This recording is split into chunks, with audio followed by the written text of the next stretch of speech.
Rwaki kendo an gi weche moko mahinyo chuny kani familia moro e gweng' mar Nyabondo e sub county ma Gemo Gai nigi lit kod kuyo bang' yudo ringre nyathigi manyako ma jahigni 12 e bungu moro machiegni gi dalagi bang' ka nyocha olal jumbe 2 mokalo. Ringre Catherine Akinyi oyudi ka okenge gi mamoko kuom fuondege guogi ema chamo. Wuon mare Jerry Oduor wacho ni Akinyi nodhi neno tuk opira e skund primary ma Nyabondo gi osiepege tarik 9 dweni. Oduor lero ni nyithindo moko noduogo dala to Akinyi to ne ok oduogo. Gino manomiyo koro gichako manye.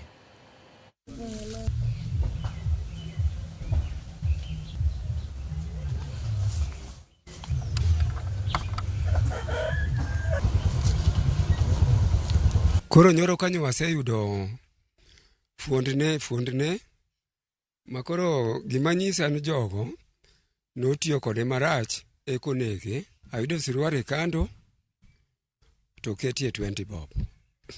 Kendo kachaka wuotho ayudo law moro ma min gi notwango nega mag Christmas. Makoro miya nyo afwenyo ne en. Kendo ka wuotho to ayudo sweta manorwako. Koro mane manyonyisa aswane en. Nyathi ma jaklas 4 ma jahigni 12 kinyalo kaw tikete ouru bag moro ma siling 30 to krom kata nusne.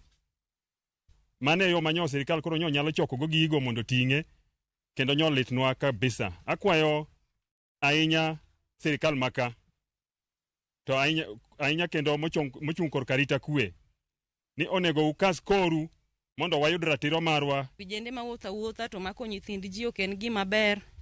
An gima akwayo eronu ayude bo atere nyaka kamunyalo e muchari to kaka nwachopo e muchari gima jo muchari nonyisowa notamo wang'wa nikech ne gidwaro ni gitim postmortem gi DNA to pesa mane gikwayowa otamowa.